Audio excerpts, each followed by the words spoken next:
నుంచి మీకోసం అదేవిధంగా మీకోసం మీలాగే ఇండిపెండెంట్ అభ్యర్థిగా రాజేష్ నిలబడుతున్నారు. ఆయనకు సపోర్ట్గా మీరు ఎప్పుడు వస్తారు? ఆయన కోసం మీరు ఏం చేద్దామని ఉన్నారు? ముఖ్యంగా కదిరి నియోజకవర్గ ప్రజలకి నా యొక్క నమస్కారము. నేను మీ ధర్మవరం దాసరి కవిత అలియాస్ కదిరి నియోజకవర్గ ప్రజలు నా ఫాలోయింగ్ చాలా మంది ఉన్నారు. జింతకు స్టార్లా మీకు తెలుసు. సో నాలాగా ప్రభుత్వం మీద వ్యతిరేకానికి గురై సో యువత కూడా ముందుకు రావాలనే ఉద్దేశంతో మన కదిరి నుంచి రాజేష్ ఇండిపెండెంట్గా నిలబడుతున్నాడు. సో ఇండిపెండెంట్గా కాకుండా నాకు సపోర్ట్గా ఇక్కడికి వచ్చాడనమాట. సో నేను కూడా ఇండిపెండెంట్ క్యాండిడేట్ కాకుండా కదిరికి 6వ తారీఖు వస్తున్నాను. సో కదిరిలో నిరుద్యోగ వాళ్ళకి తన మేనిఫెస్టో నేను అయితే చూడలేదు. ఇంకా తను రాజేష్ అయితే చాలా కష్టపడుతున్నాడు. సో యువతని ప్రోత్సహించండి. సో నా సపోర్ట్ అయితే తనకి ఇస్తున్నాను. నేను తనతో పాటు ఆ రోజు అయితే ప్రచారం అయితే రాజేష్ తరఫున నేను చేయబోతున్నాను. సో రాజేష్ చెప్పండి, ఏ విధంగా చేయాలనుకుంటున్నాను? దాదాపు కదిరి నియోజకవర్గంలో వచ్చేసి కదిరి నియోజకవర్గం అనేది దాదాపు అన్ని రకాలుగా వెనుకబడింది.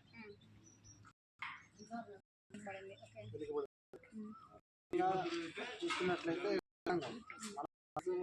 మన దేశంలోనే రాజస్థాన్ తర్వాత అత్యధికంగా ఎడారి ప్రాంతం అయితేనే కరువు ప్రాంతంగా ఉన్నది మన ఉమ్మడి జిల్లా అనంతపురం జిల్లా. అందులోనే కదిరి జిల్లా మన కదిరి నియోజకవర్గం అనేది దాదాపుగా పూర్తిగా వెనుకబడే ప్రాంతం. దాదాపు గత ప్రభుత్వం ఏం చెప్తుందంటే అందరినీ తీసుకొచ్చేసి ప్రతి ఒక్క చెరువుకు నీళ్ళు ఇస్తున్నామని చెప్పి కేవలం ఏదో ఒక రోజు ఫోటోలకు వీడియోల కోసము ఒకరోజు నీళ్ళు తీసుకురావడము వదలడము, ప్రతి ఒక్క చెరువుకు నీళ్ళు ఇచ్చేసినామని చెప్పేసి వాళ్ళు గొప్పలు చెప్పుకోవడం అక్కడ వరకే పరిమితం అవుతాం తప్ప ఇప్పుడు చూసుకున్నట్లయితే ఏ ఒక్క చెరువు కాదు కదా, కనీసం ఎక్కడైనా ఒక చెరువులో కూడా నీళ్ళు అనేది లేదు. దానివల్ల ఏమవుతుందంటే రైతాంగం అనేది చాలా ఇబ్బంది పడుతుంది. ఆ రైతాంగం వర్షాలు లేవు. అదేవిధంగా ఉండే బోర్లలో కూడా నీళ్ళు అనేది ఎక్కడెక్కడికి దిగిపోయినాయి. దానివల్ల ఏమవుతుంది, వారికి జీవనోపాధి అనేది కోల్పోవడం జరుగుతుంది. ముఖ్యంగా గ్రామీణ ప్రాంతాల్లో ఏమవుతుందంటే పశువులు నమ్ముకొని వ్యవసాయం లేకపోతే పశువులు నమ్ముకొని పశువులు జీవనాధారంగా వెళ్తుంటారు. కానీ ఇప్పుడు వర్షాలు లేకపోవడం ఏమవుతుందంటే ఎక్కడ గడ్డి అనేది లేదు. కనీసం పశువులకు సంబంధించిన తాగడానికి నీరు కూడా దొరకని పరిస్థితి కదిరి ఏర్పడింది. దాన్ని కూడా మనం ప్రభుత్వం దృష్టికి చాలా కూడా తీసుకెళ్ళాం. కానీ ప్రభుత్వం అనేది స్పందించడం లేదు. అదే రకంగా యువత దాదాపు బెంగళూరు అనేది చాలా దగ్గర మనకి, దాదాపుగా 180 కిలోమీటర్ల దూరంలోనే మనకి బెంగళూరు అనేది ఉంది. అదేవిధంగా ఏమవుతుందంటే చాలామంది ఒక సంవత్సరానికి వచ్చి కొన్ని వందల మంది వేల మంది చదువు కంప్లీట్ చేసుకొని బయటకు వస్తున్నారు.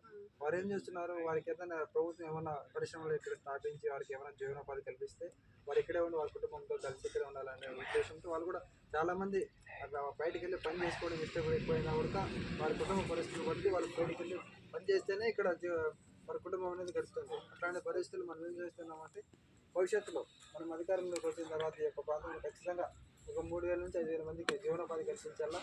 అదే రకంగా విద్యార్థులకి ఈ ప్రాంతంలో ఏమంటే ముఖ్యంగా హాస్టల్ల సమస్యలు చాలా ఉన్నాయి. హాస్టల్ అనేది సక్రమంగా లేవు.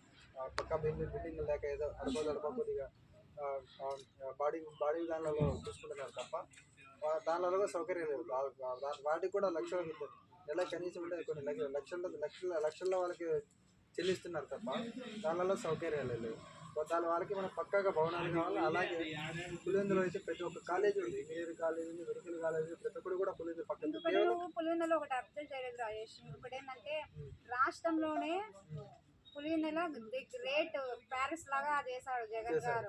కానీ మా ఏరియాలో అయితే మీ ఏరియాలో అయితే మా ఏరియాలో కొంచెం అన్నీ అభివృద్ధి చెందింది, అంటే ఏదో కొంచెం అండి.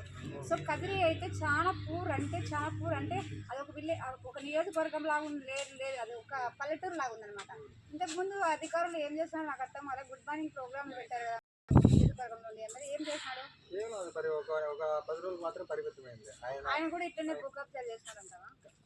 కబ్జాలు చేశారని చెప్పాం, కానీ పనితనం అనేది లేదు. అంటే ఈ ఒక్క ఎమ్మెల్యేనే కాదు, గతంలో పనిచేసిన ప్రతి ఒక్క ఎమ్మెల్యే కూడా కేవలం వారి కుటుంబాల అవసరాల కోసం వాళ్ళు పనిచేస్తున్నారు. వాళ్ళ భవిష్యత్తు కోసం వాళ్ళు చేశారు తప్ప ప్రజల కోసం అనేది ఆయన ఎవరు కూడా ఏం చేయలేదు.